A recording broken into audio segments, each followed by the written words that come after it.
নমস্কার বন্ধুরা, আজকে খুবই মজার একটা রেসিপি নিয়ে এসেছি। মাত্র হাফ কাপ চিড়ে দিয়ে এই রেসিপিটা খুব সহজে বাড়িতে বানিয়ে নিতে পারবেন। বানানো যত সহজ, খেতে তার থেকে বেশি টেস্টি। চলুন দেখে নেওয়া যাক কী করে বানিয়েছি। আর পুরো ভিডিওটা দেখবেন, তাহলে খুব ভালো করে বুঝতে পারবেন আর খুব সহজে বানিয়েও নিতে পারবেন।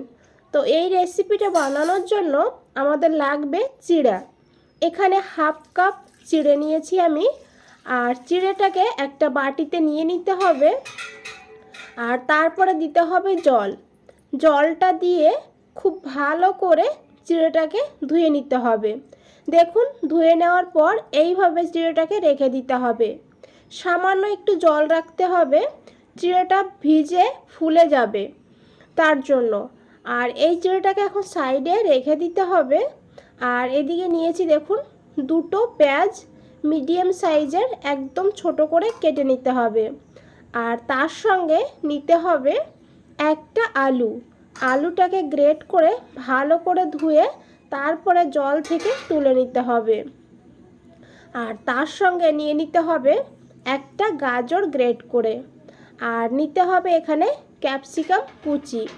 বন্ধুরা, এখানে শুধু আলু দিয়েও এই রেসিপিটা বানাতে পারবেন। সবজি যদি হাতের কাছে না থাকে স্কিপ করে দেবেন, আর সবজি যদি থাকে তাহলে দিয়ে দেবেন। সবজি খাওয়া তো ভীষণই ভালো। আর তার সঙ্গে দিয়ে দিয়েছি একটা টমেটো কুচি। আর দিয়েছি এখানে পরিমাণ মতন কাঁচা লঙ্কা। কাঁচা লঙ্কার পরিমাণটা বাড়িয়ে কমিয়ে নিতে পারেন। তার সঙ্গে দিয়ে দিতে হবে পরিমাণ মতন লবণ। আর দিতে হবে এখানে একটু গোলমরিচের গুঁড়ো। আর দিতে হবে একটু হিং। আর দিয়ে দিতে হবে হাফ চামচ হলুদ গুঁড়ো। আর বন্ধুরা, এখানে আমি পেঁয়াজ দিয়েছি। আপনারা যদি নিরামিষ দিনে বানাতে চান তাহলে পেঁয়াজটাকে বাদ দিয়ে বানাবেন। আর তারপর দিতে হবে হাফ চামচ গোটা জিরা। আর এখানে নিতে হবে ম্যাগি মশলা। এখানে আমি এক প্যাকেট ম্যাগি মশলা নিয়েছি। এখানে আমি আর কোনো মশলার ব্যবহার করব না। আর ম্যাগি মশলাটাকে দিয়ে দিতে হবে। আর তারপরে হাত দিয়ে খুব ভালো করে মেখে নিতে হবে। আর বন্ধুরা, যদি এই রেসিপিটা একটু ভালো লেগে থাকে একটা লাইক দিয়ে দেবেন। আর নতুন বন্ধুদের বলছি, চ্যানেলটা এখনও সাবস্ক্রাইব করে না রাখলে চ্যানেলটা সাবস্ক্রাইব করে পাশে থাকবেন আর আমাকে এগিয়ে যেতে সাহায্য করবেন। আর দেখুন, এইভাবে সবজিগুলোকে খুব সুন্দর করে মাখতে হবে। মেখে নিলে সবজিতে যতটা জল আছে সেটা কিন্তু বেরিয়ে যাবে। আর আমাদের এই রেসিপিটা বানাতেও অনেকটা সুবিধা হবে। আর এদিকে দেখুন, সবজিটাকে মেখে নেওয়ার পর সাইডে রেখে দিতে হবে। আর এদিকে যে চিড়েটা আমরা ভিজিয়ে রেখেছিলাম, সে চিড়েটা কিন্তু একদম নরম হয়ে গিয়েছে। আর এখন এই চিড়েটাকে খুব ভালো করে এইভাবে হাত দিয়ে মেখে নিতে হবে। এইভাবে হাত দিয়ে যতটা নরম করে নেওয়া যায় নরম করে নিতে হবে। আর তারপরে এই চিড়েটাকে দিয়ে দিতে হবে এই সবজির ভেতরে। এখানে সবজিগুলো নিয়ে নিতে হবে আর সবজির ভেতরে চিড়েটাকে নিতে হবে। আর এখন এই চিড়ের সঙ্গে সবজিটাকেও খুব ভালো করে মাখতে হবে। বন্ধুরা, আবারও বলছি, পুরো ভিডিওটা দেখবেন, তাহলে খুব ভালোভাবে আর খুব সহজে বানাতে পারবেন।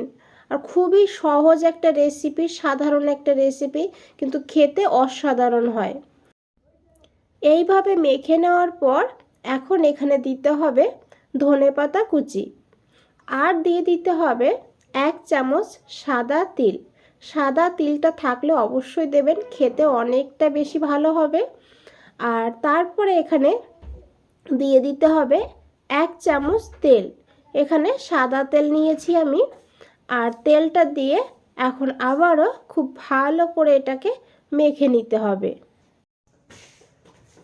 দেখুন, এইভাবে খুব ভালো করে মাখতে হবে যাতে তেল আর ধনেপাতা তিলটা খুব ভালো করে মিশে যায়।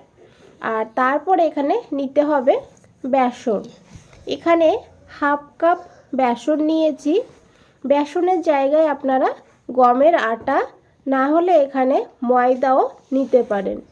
আর অল্প অল্প করে বেসনটা দিতে হবে আর এইভাবে মিশাতে হবে। বন্ধুরা আশা করি দেখে বুঝতেই পারছেন কতটা সাধারণ রেসিপি, কিন্তু খেতে দুর্দান্ত হয়, বাচ্চাদের স্কুলে টিফিনেও দিতে পারে।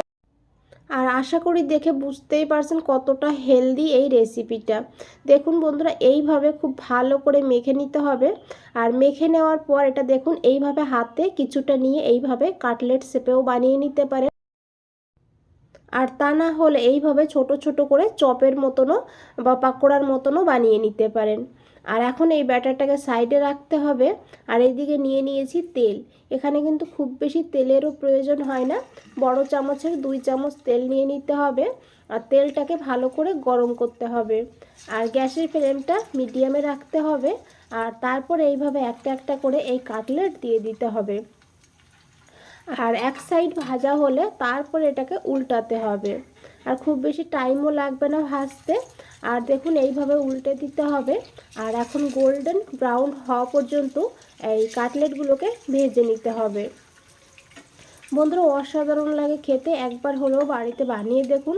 আর তারপরে আমাকে কমেন্টে জানান আপনাদের কেমন লেগেছে। এটা সস চাটনি না হলে চায়ের সঙ্গে দুর্দান্ত লাগে, এমনিতেও খুবই ভালো লাগে খেতে। আর দেখুন এইভাবে এখন এটাকে তুলে নিতে হবে ভেজে, আর একইভাবে সবগুলো ভেজে নিতে হবে। এখানে দেখুন বন্ধুরা সবগুলো ভেজে নিয়েছি। আর বন্ধুরা আজ তাহলে এই পর্যন্তই, ফিরে আসছি নতুন কোনো রেসিপি নিয়ে। আপনাদের এই সময়টুকু দেওয়ার জন্য অনেক অনেক ধন্যবাদ। ভালো থাকবেন, সুস্থ থাকবেন, ধন্যবাদ।